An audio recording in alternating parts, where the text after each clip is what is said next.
Halo. Assalamualaikum. Waalaikumsalam.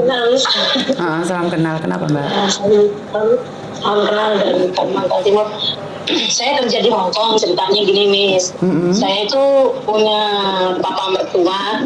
Papa dari tunangan saya ini mau pergi ke Hong Kong.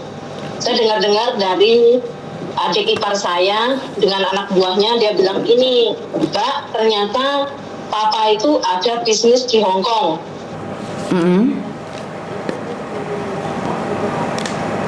Itu mau dikasihkan nama ke Mbak katanya gitu. Terus ini Miss, KTP-nya itu KTP saya kan Hunian. Bisa nggak buat daftar atau tanda tangan untuk pengesahan bisnis itu, bisa nggak?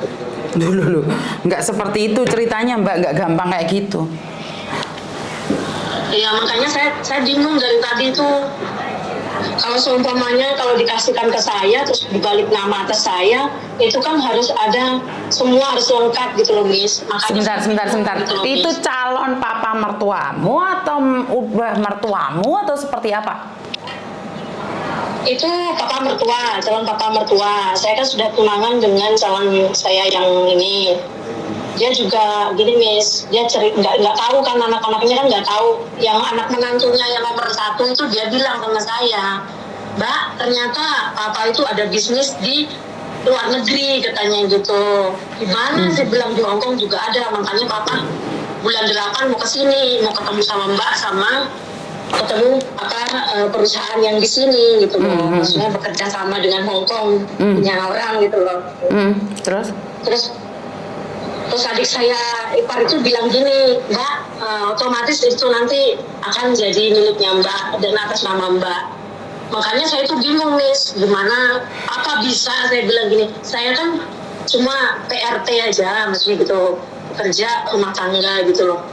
Apalagi kan saya kan di sini cuma bekerja gitu loh, Miss. Terus KTP saya tuh KTP pembantu gitu loh. Makanya saya tuh bingung gitu loh. Oke, sebelum saya jawab nih, sebentar. Sebelum saya jawab nih, kamu tahu kan setiap kali telepon masuk ke saya secara langsung dan tidak langsung masuk di YouTube sama di Facebook. Jadi berhati-hati, jangan pernah menyebut nama siapapun termasuk namamu sendiri, karena saya tidak ingin setelah viral kalian minta take down. Oke. Sekali lagi nih, calon papa mertuamu mengatakan bahwa dia punya bisnis di Hong Kong dan dia punya partner di Hong Kong. Pastinya mereka tahu dong kalau itu tidak semudah memberikan bisnis pada orang lain.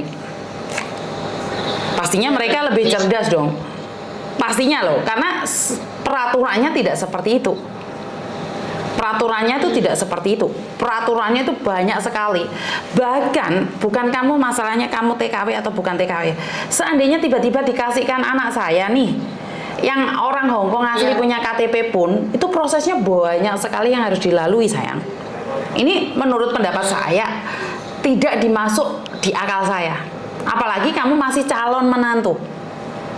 Itu terlalu muluk-muluk bagi saya. Gini, Miss, kalau di Indonesia kan ya memang maaf ya, Miss, saya bukannya saya pamer atau gimana. Kalau di Indonesia memang semua perusahaan atas nama saya, karena papa mertua saya itu punya bisnis pertambangan batu bara dan tambang batu emas, emas gitu loh, maksudnya gitu, Miss.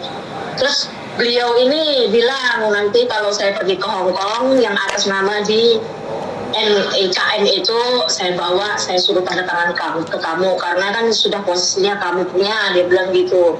Gini, Miss, makanya saya bingung, apa bisa yang di luar negeri itu bisa gitu loh. Makanya saya tuh bingung, karena bukan yang di Hong Kong saja, di Taiwan sama di Korea Selatan juga ada gitu loh.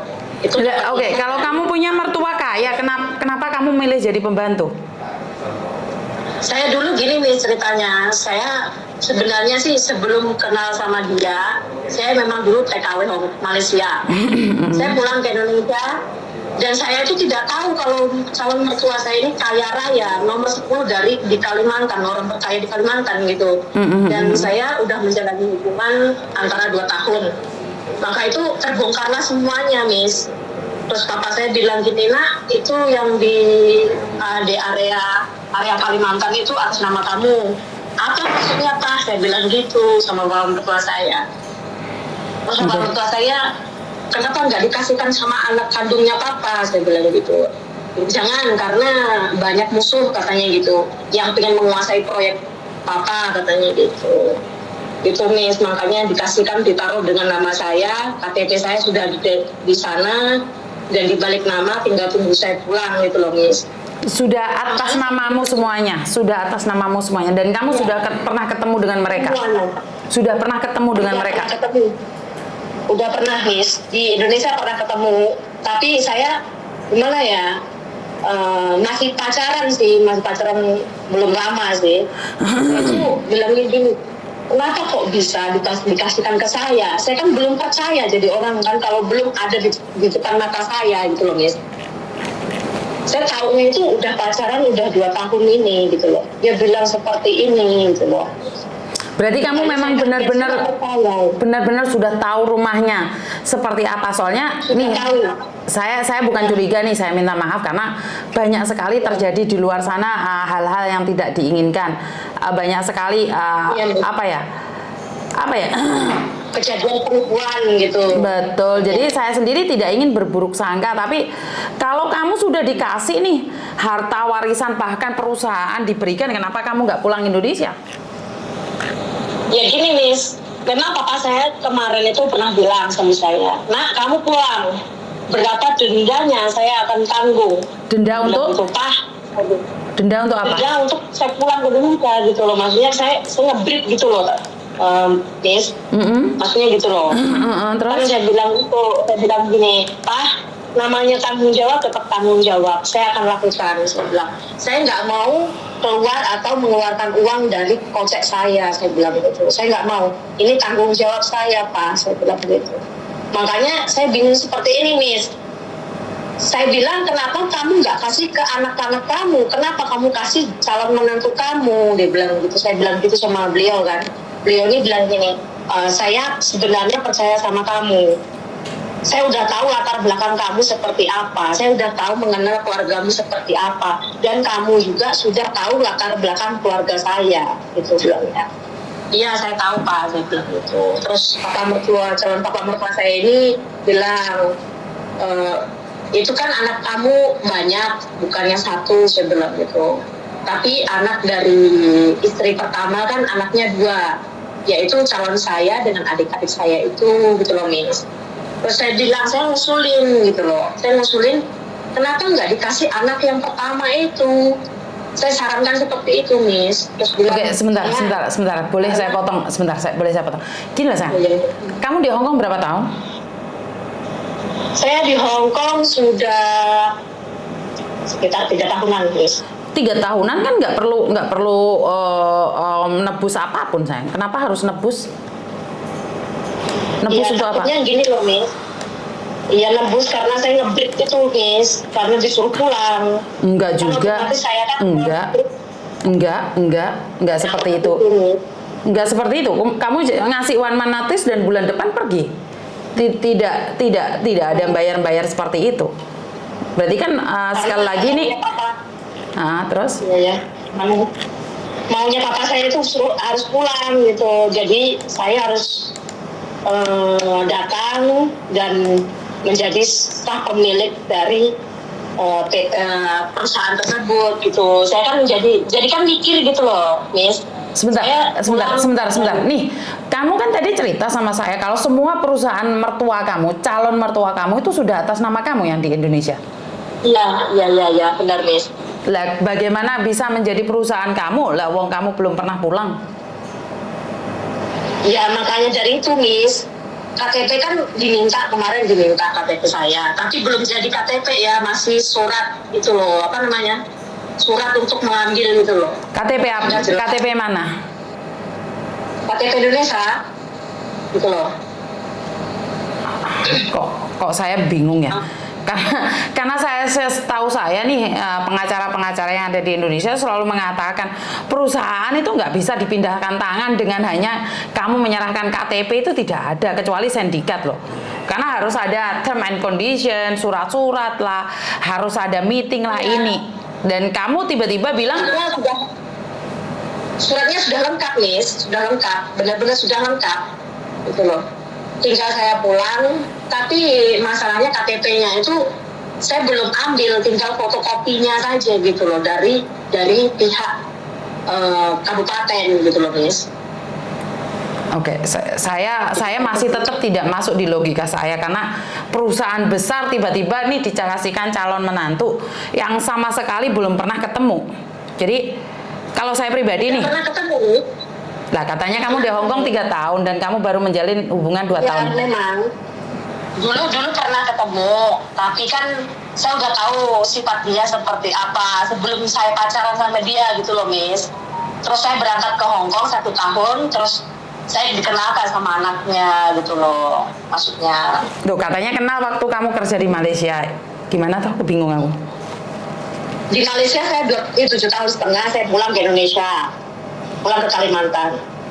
Saya pulang ke Kalimantan, saya jalan-jalan ceritanya, Miss. Terus saya ketemu sama teman saya. Teman saya itu ya anak dari papa saya itu, papa mertua itu. Kan anaknya ada 6 kan, Miss. Yang saya kenal itu anak dari ibu nomor 2 gitu. Kapan aja terserah kamu. Kapan aja terserah kamu. Jadi intinya adalah sekali lagi saya nih karena saya berbicara tentang logika ya. Jadi di logika saya masih nggak masuk, dan apa yang kamu tanyakan sama saya, kamu sebagai TKW Hong Kong pingin punya perusahaan dari calon mertuamu, ini bagi saya juga masih tidak masuk akal karena orang tidak semudah itu tiba-tiba memberikan bisnis pada kamu. Apalagi ini orang katanya punya partner orang Hong Kong. Dan orang Hong Kong itu tidak seperti itu melakukan pekerjaannya. Saya hafal banget dengan orang-orang Hong Kong yang harus tahu background detail. Apalagi untuk perusahaan, untuk perkembangan perusahaan ya. Jadi kalau tiba-tiba dikasihkan kamu yang mereka lihat kamu tidak ada pengalaman dalam hal ini, otomatis kan saya minta maaf, saya curiga. Bagi saya tidak masuk di akal dan di logika. Karena kamu harus ada hubungan nih dengan KJRI dan Menteri Perdagangan yang ada di KJRI. Jadi kalau kamu bilang tiba-tiba mau dikasih atas nama kamu terus kamu mau ganti KTP, bagi saya adalah halusinasi terlalu tinggi. Kalau Miss Yuni ngomong bla-blaan, Mbak, saya tidak ingin berbohong pada kamu. Mimpimu terlalu tinggi karena sebagai TKW dan kamu bilang punya perusahaan sangat banyak di Indonesia, otomatis penghasilanmu itu lebih dari 1 M. Ngapain jadi pembantu? Kalau memang pertambangan loh. Kalau memang itu keluarga mertuamu pertambangan loh. Dan perusahaan sudah atas namamu semua yang ada di Kalimantan loh. Dan dia orang kaya nomor 10 di Kalimantan. Saya akan katakan tidak mungkin menantunya sampai sekarang pun jadi pembantu. Itu di logika saya ya. Jadi apalagi kamu bilang karena tidak ingin membebankan, karena harus nebus. Nggak perlu nebus. Kamu ngeberikan 1 bulan notis, kamu bisa pulang. Dan tiba-tiba kamu bilang berbicara tentang bisnis dan dia punya partner di Hong Kong. Saya tetap bilang tidak masuk di logika saya.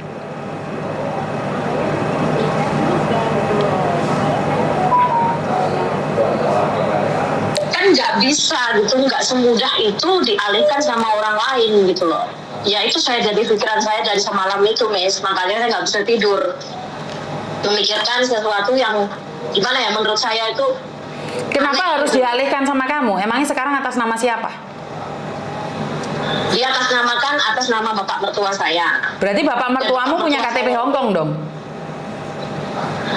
Ya mungkin saja, Miss. Karena saya juga nggak tahu kan, karena dia itu sifatnya itu penuh dengan rahasia. Gitu loh, misteri gitu maksudnya. Anak-anaknya aja tidak tahu, cuma menantunya aja yang tahu karena menantunya pegang data semua dari perusahaan manapun gitu loh, Kak. Itu loh, Miss. Ya, masih nggak masuk di logika saya. Tetap tidak masuk di logika saya. Karena orang-orang Indonesia kesini bisnis itu punya KTP dan mereka itu tahu bagaimana apply visanya dan harus seperti apa.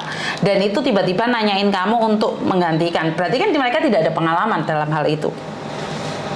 Ya, saya bukan beliau yang menanyakan gitu, bukan bapak mertua saya menanyakan, tapi adik ipar saya yang menanyakan ke saya seumpamanya. Ngerti, tapi kan dia kan bilang pegang semua datanya, otomatis secara langsung dan tidak langsung dia tahu dong prosesnya seperti apa dan bagaimana. Dia tahu, tapi kan dia belum tahu sistemnya Hong Kong seperti apa nih. Tapi kalau dunia bisnis dia memang jago. Tapi kan dia nggak tahu peraturan di Hong Kong seperti apa gitu. Makanya saya heran, saya nggak percaya gitu loh.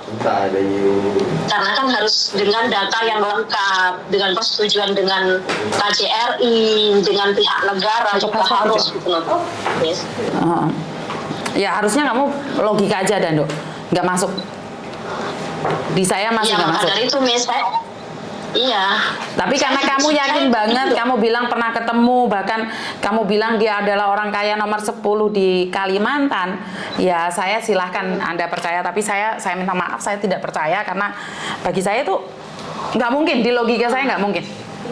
Bener, di logika saya nggak masuk. Itu dia nggak pernah cerita kalau dia itu bapaknya itu orang terkaya, dia orang biasa bilangnya gitu, bisnis biasa lah, bisnis kecil-kecilan gitu. Tapi semenjak saya kenal dengan adik iparnya, dengan anak-anaknya semua, dengan keluarganya pokoknya Miss, itu terbongkar semuanya. Dan saya terkejut Miss, dan saya nggak percaya gitu. Karena kalau saya belum pernah membuktikan sesuatu, saya nggak akan pernah percaya gitu. Saya memang benar, saya memang tahu keluarga dia, latar belakangnya seperti apa. Saya udah tahu. Lah kok kayak kamu putri Cinderella gitu nduk, dapat pangeran yang hanya mencintaimu. Di Indonesia gak ada wong lebih cantik dari kita berarti. Bener nggak sih? Ya gini Miss, kalau di Kalimantan sih gini Miss, beda sama yang di lain ya. Kalau itu menurut saya lah, itu menurut adat budaya dengan saya. Apabila kita menyukai seseorang satu, tidak boleh berpaling. Kalau kita berpaling, walaupun kita belum jadi suami istri, kita kena hukum adat Miss. Karena melanggar peraturan adat istiadat dengan orang Dayak gitu. Saya orang Dayak karena saya udah tahu sifat-sifatnya orang Dayak itu seperti apa gitu. Apabila orang Dayak itu suka sama orang dulu ya, memang seperti itu, apapun akan dikasih karena itu apa? Diuji gitu loh Miss. Seberapa sih kuatnya dia menyayangi keluarganya, menyayangi anaknya seperti itu. Apakah dia gila harta seperti itu Miss? Karena orang kami memang seperti itu gitu. Oke, jadi saya sangat bersyukur jika memang itu adalah cinta, tapi masih saya minta maaf karena tidak masuk di logika saya. Kalau memang calon mertuamu adalah orang kaya nomor 10 di Kalimantan, dia akan menyuruh kamu pulang untuk memastikan. Itu saya pribadi ya. Itu saya pribadi ya. Jadi untuk memastikan itu dan kalian nikah, terus kalau baru kalian berbicara tentang bisnis di Hong Kong. Kalau sekarang kamu nikah aja belum, terus mengatakan bahwa KTP-mu pembantu mau dijadi bisnis, itu tidak mungkin. Itu jauh dari kata mungkin. Heran kan? Iya, heran gitu loh, maksudnya mustahil gitu loh. Maksudnya gini Miss, ya maka dari itu saya tuh berpikir seperti ini, nggak mungkin karena saya ini belum nikah dengan anaknya. Dan ya memang statusnya tunangan, memang statusnya tunangan. Dan beliau bulan 98 ini mau datang ke Hong Kong untuk menjelaskan tentang masalah ini gitu loh Miss. Itu. Ya semoga tidak terjadi penipuan, itu aja sih. Kalau saya pribadi ini tetap berpikiran positif bahwa apa yang kamu katakan itu benar. Karena sebagian dari kalian itu menceritakan semuanya yang baik, bahkan kalian tidak menceritakan kebenarannya. Tapi sekali lagi itu adalah hak kalian. Saya tidak punya hak untuk memaksa kalian untuk mengatakan kebenaran. Itu adalah mutlak hak kalian. Tapi saya ingin katakan bahwa kalau di logika saya masih tetap tidak masuk. Kenapa? Kalau memang orang itu orang kaya di Kalimantan, kenapa dia tidak menyuruhmu pulang dan menikahkannya dulu terus baru berkata tentang bisnis? Karena ini masih jauh di bawah logika saya. Secara otak normal saya masih belum connect. Saya minta maaf, benar-benar minta maaf. Iya, makanya saya bingung. Makanya beliau ini datang ke Hong Kong juga menyuruh untuk merayu saya supaya saya pulang ke Indonesia gitu loh Miss. Dia memang bilangnya seperti itu karena dia udah ada sepakatannya seperti itu Miss. Saya datang ke Hong Kong mungkin dengan anak saya, tapi saya ingin mengajak kamu pulang ke Indonesia. Dan saya bilang seperti ini Miss, saya tidak semudah itu untuk pulang apabila perjanjiannya masih ada kontrak dan ada kontrak lah maksudnya gitu di dalam majikan saya gitu, dan saya tidak harus memutuskan sendiri gitu. Saya harus memutuskan dengan agent saya, dengan majikan saya gitu loh. Bukan salah satu pihak gitu loh. Tapi salah kalau kamu punya uang dan kamu bisa memutuskan dari satu pihak saja. Kamu bisa pergi kapanpun kamu mau kalau kamu bayar majikan 4.630. Itu bisa saja terjadi. Saya malah bayar 5.000 Miss, bukan 4.600. Ya wong orang tuamu, mertuamu terkaya di Kalimantan kan ya nggak berat toh. Ya itu dia Miss. Ini saya. Gitu Bukan, loh, beda. paham nggak maksud saya? Kalau dia ingin bisnis dan kamu juga percaya bahwa dia bisa, tentunya kamu pasti melakukan. Paham nggak maksud saya? Ini kita berbicara tentang logika. Oke, itu uang dia, tapi kan dia datang ke sini demi kamu loh. Secara logika masuk nggak? Secara logika masuk nggak? Berarti kan ada ilmu timbal balik ya. Yang saya katakan bahwa kalau kamu benar-benar mencintai anaknya dan kamu ingin punya bisnis, pastinya kamu mau dong. Nah ini pertanyaan saya sudah yakin dengan keluarga mertuamu, tapi saya nggak yakin sama kamu. Kamunya sendiri lah kalau memang dia orang kaya raya nih, kenapa kamu harus bertahan di sini? Hidup apa sih yang dicari kan bahagia toh? Bukan masalah kan? Iya karena gini Miss, saya memegang teguh kalau saya pengen menetap, maksudnya pengen bekerja dulu gitu, karena saya pengen mengasah kepribadian saya supaya tambah dewasa lagi gitu loh Miss, karena saya akan menangani orang-orang yang besar, bukan orang-orang kecil gitu loh Miss, makanya saya harus siap mental dulu gitu loh. Jadi siap mental kan bukan berarti jadi pembantu mas sayang. Siap mental kan bukan berarti jadi pembantu dong. Dengan kamu mengatakan yang kamu hadapi bukan orang-orang kecil, otomatis secara langsung dan tidak langsung kan kamu bisa dong menikah dengan dia dan kamu bisa menghadapi orang-orang besar dan bukan orang kecil lagi yang kamu hadapi. Tapi kalau kamu dengan jadi pembantu kan kamu cuma menghadapi majikan. Bagaimana kamu bisa belajar menjadi orang besar? Yang kamu hadapi cuma satu majikan aja. Ya juga sih Miss. Makanya kan saya bilang nih, dari pembicaraan kita nih masih di logika saya nggak masuk. Di logika saya itu masih tidak masuk gitu loh. Kamu berbicara tentang orang besar, tapi kamu sekarang bekerja dengan orang kecil. Benar nggak sih? Ya, kamu mengatakan ingin belajar. Masa iya di rumah majikan, masa nggak nyapu, ngepel, ngosek WC, belajar? Ya enggak dong menurut pendapat saya. Kenapa kamu tidak mengambil keputusan menikah dan study? Kan keluargamu orang kaya nih. Masa iya jadi pembantu? Ya maka dari itu nih saya takutnya gini loh, keluarga beliau atau takutnya dari teman-temannya rekan bisnisnya mertua saya ini, calon mertua saya ini malu gitu loh melihat calon menantunya itu pembantu gitu, takutnya gitu loh Mes yang saya sebentar. Tadi kan saya sempat menanyakan dan kamu bilang nih adat Kalimantan tidak memandang. Otomatis rekan bisnis pun tidak berani memandang dong. Apalagi calon mertuamu terkaya se-Kalimantan nomor 10. Otomatis tidak memandang kasta dong. Kan itu yang kamu katakan tentang adat Kalimantan bahwa kalau satu ya satu. Apapun status kamu kan nggak peduli dong.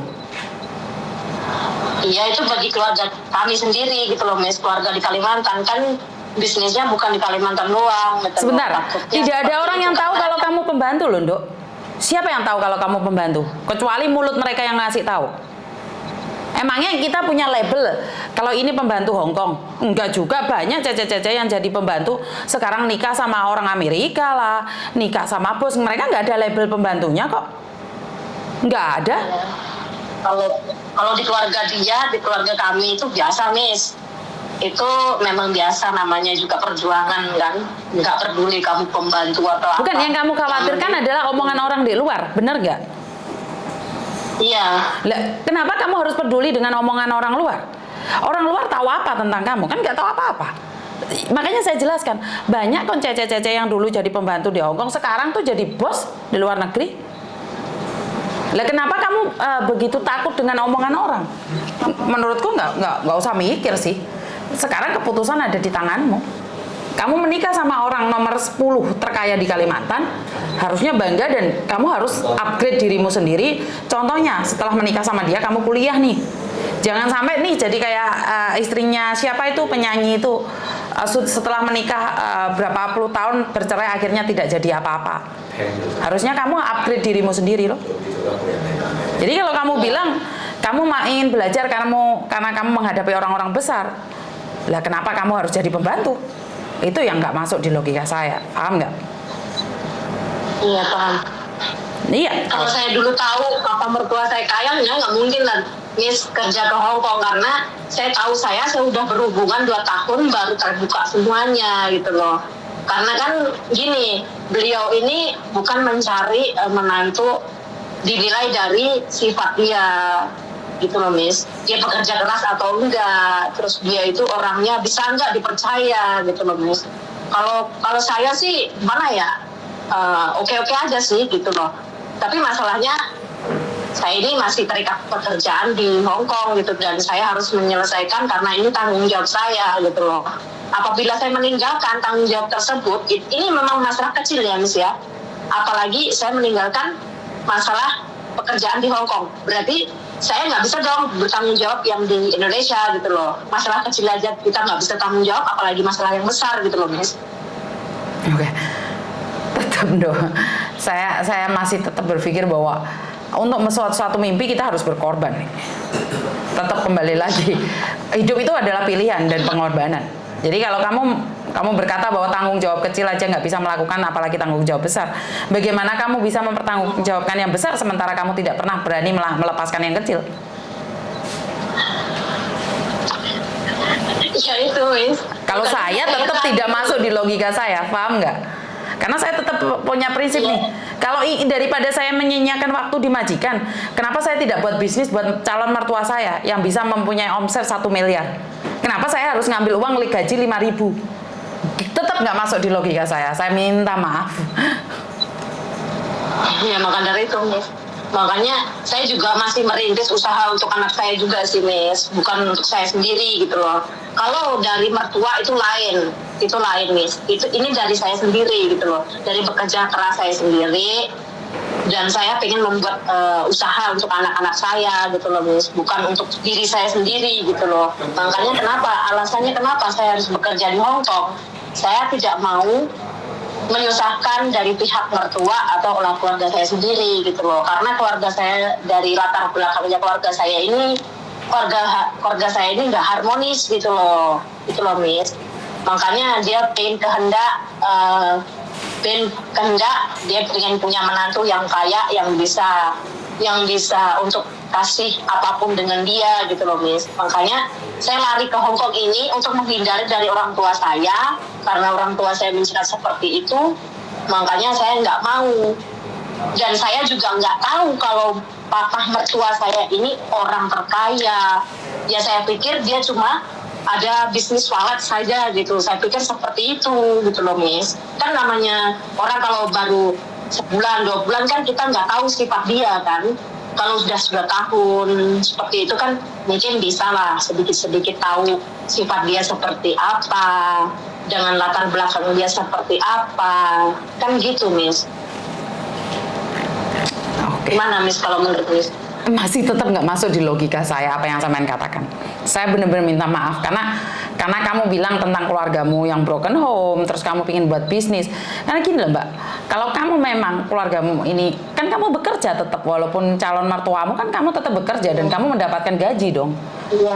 Lah iya. Iya. Kan kalau saya tetap saya pribadi nih, saya akan meninggalkan pekerjaan ini untuk mendapatkan yang lebih besar lagi. Dan bukan apa kan kamu dapat gaji ini kan bisa juga buat bisnis anakmu. Tidak harus kamu jadi pembantu di Hong Kong. Kalau masalah bisnis untuk anak saya sudah ada nih, saya sudah ada. Tinggal satu aja buat rumah yang belum, karena saya nggak mau lah curhat sama calon mertua saya.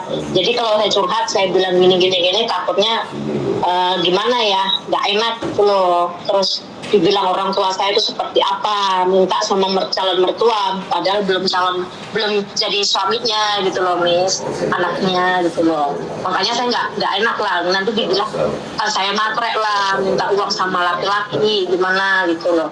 Makanya saya pengen buktikan kalau saya itu bisa.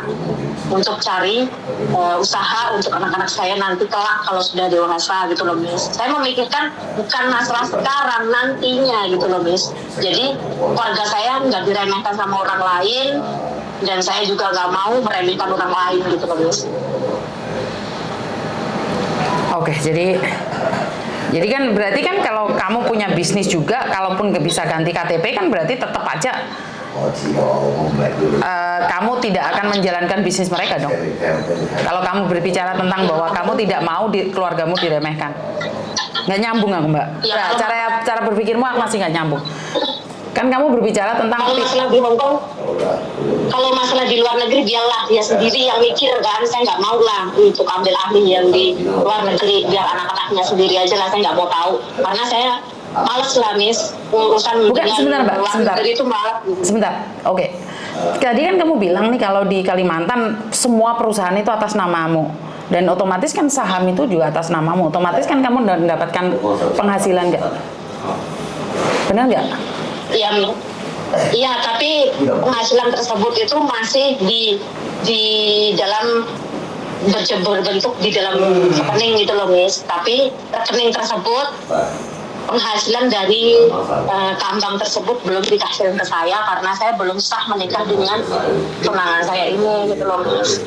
Makanya saya memang diburu-buru, kamu cepat pulang lah katanya gitu, cepat nikah, cepat pulang, dan kamu terus usaha ini katanya gitu. Papa sudah tua katanya gitu, Papa pengen pensiun dan pengen menikmati hasil-hasil yang dari dulu gitu loh, dari usaha pertambangan ini. Itu Atika boleh. Oke, Yesin. Ya, saya tetap minta maaf. Pokoknya intinya adalah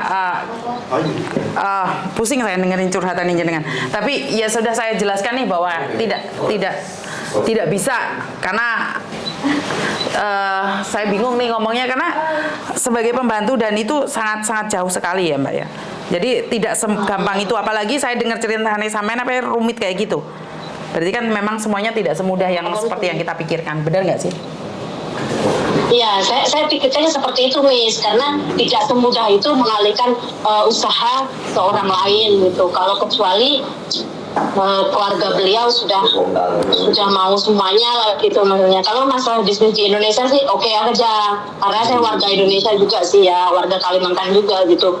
Jadi saya bolehlah bekerja dan menjadi gimana ya, menjadi CEO lah, maksudnya CEO dari perusahaan besar gitu. Maksudnya saya nggak apa-apa, kalau di Indonesia nggak masalah ya, masih bisa terjangkau. Tapi kalau di luar negeri itu pusing lah Miss, apalagi terbatas bahasa, apalagi cara bekerjanya di luar negeri saya pun kurang tahu juga kalau masalah perusahaan ya kan Miss. Ya itulah kendalanya semuanya itu gitu loh. Terus harus ada KTP Hongkong juga gitu loh. Lah iya, kamu CEO satu perusahaan di Indonesia dan kamu masih bekerja di sini ya. Wes aku pokoknya ini nggak paham lah. Ya udah aku jelaskan. Ya udah aku jelaskan aja ya. Untuk ada di Hong Kong ini mereka harus term and condition itu aja. Kalau memang benar nih terjadi, pastinya calon mertuamu tahu bagaimana caranya menghandle. Jadi percuma tanya Miss Yuni, karena sekali lagi Miss Yuni akan tanya detail dan Miss Yuni merasa bahwa itu tidak mudah. Karena saya sendiri pernah mengambil pembantu nih untuk bekerja di salah satu perusahaan dan apply-nya sangat tidak mudah. Apakah tidak bisa? Ya mungkin bisa, karena mungkin mertuamu adalah orang terkaya nomor 10 di Kalimantan ya. Mungkin mereka punya cara dan ya mungkin omongan Miss Yuni tidak benar kan, bisa jadi. Tapi menurut pendapat saya adalah kalau dia memang menjadikanmu CEO dan orang terkaya di Kalimantan, saya yakin pasti bisa. Pasti bisa. Saya nggak tahu juga Miss. Tapi kalau dia kan olahnya dengan uang, ya uang semuanya Miss. Tapi Hong Kong tidak bisa dengan uang Mbak. Hong Kong tidak berbicara dengan uang, dengan kualitas. Hong Kong itu berbicara dengan kualitas. Jadi itu aja dari saya, Dina. Saya pribadi saya tidak begitu tahu ya. Tapi saya yakin kalau kamu memang itu mertuamu terkaya nomor 10 di Kalimantan, ya saya doakan semuanya bisa jadi milikmu, apalagi kamu adalah CEO orang terkaya di Kalimantan, itu aja. Masih belum bisa terpikirkan Miss. Kayak ibaratnya gini, nggak mungkin lah, saya bilang gitu, nggak mungkin lah, karena saya kan belum tahu sebenarnya gitu kan. Saya pikir gini, alah itu bohong itu, saya bilang gitu. Lah, kamu bilang sudah pernah datang ke sana, keluargamu sudah tahu semua. Ya. Sekarang kamu bilang tidak Iya mungkin. udah tahu Miss, tapi kan saya nggak datang ke rumah ke maksudnya kantornya, saya datang ke rumahnya gitu loh, bukan ke kantornya. Kalau kantornya itu masih disembunyikan gitu loh. Kalau anak-anaknya sih kan masalah kantor yang terdekat sih masih tahu, tapi kalau masalah cabang-cabang yang lain kan anak-anaknya nggak tahu karena sifatnya privasi gitu loh Miss. Makanya saya heran gitu loh. Saya bilang seperti ini sama papa mertua saya, saya bilang, saya TKW dan saya orang yang nggak punya, saya bilang gitu. Apakah papa itu malu apa enggak punya menantu TKW, saya bilang gitu. Sebentar Mbak, sebentar Mbak. Saman mengatakan bahwa dia adalah terkaya nomor 10 di Kalimantan nih. Bagaimana mungkin hartanya disembunyikan? Semua orang pastinya tahu, tapi tetap saya bilang sama jenengan lebih baik berhati-hati dengan mimpi kita. Saya tidak ingin itu halu, karena saya tadi menanyakan padamu bahwa kamu mengatakan bahwa kamu adalah CEO di perusahaan itu, dan sekarang kamu bilang masih belum tahu perusahaannya di mana aja. Samen bisa membohongin saya, tapi kamu tidak bisa membohongi dirimu sendiri. Saya cuma pesan satu, berhati-hati dalam segala tindakan, karena sindikat bermacam-macam, dan saya yakin percaya pilihanmu adalah yang terbaik. Jangan sampai terjebak dalam keadaan itu aja, menurut pendapat saya. Jadi, karena saya pertanyaannya nih nggak habis nih, saya jadinya malah curiga dengan cara bicara sampean tuh. Saya takutnya curiga dengan ditipu oleh sindikat. Jadi, karena sampean tadi bilangnya CEO yang punya semua perusahaan atas namamu, tapi sekarang kamu bilang bahwa kamu tidak tahu sebagian perusahaan, jadi saya malah curiga dan saya tidak ingin suudon nambah dosa dari saya. Jadi ya saya akhiri pembicaraan ini aja. Kalau saya pengen ada update yang terbaru kita sambung lagi, dan terima kasih. Bye bye. Oke, jadi saya minta maaf nggak masuk di logika saya, tetap tidak masuk di logika saya. Saya tidak ingin stres gara-gara sesuatu yang saya tidak pahami, jadi saya sepertinya ini saya ngikutin alurnya drama di mana seorang kaya raya tiba-tiba datang di pembantu, terus habis itu naik jaran dan punya istana yang sangat besar tanpa diketahui. Jadi saya masih tidak masuk di logika saya. Saya minta maaf karena saya sendiri standar IQ-nya tidak besar, tidak banyak. Jadi buat teman-teman nih yang punya komen, silahkan tinggalkan komen, dan saya ingin tahu apa menurut pendapat kalian, karena kalau saya ngomong kayak gini otomatis seolah-olah saya itu menghakimi. Jadi itu aja dari saya. Kurang lebihnya saya minta maaf. Wassalamualaikum warahmatullahi wabarakatuh. Berkat Tuhan mengalir atas hidup kita semua. Semoga semua makhluk hidup bahagia, dan terima kasih. Bye-bye.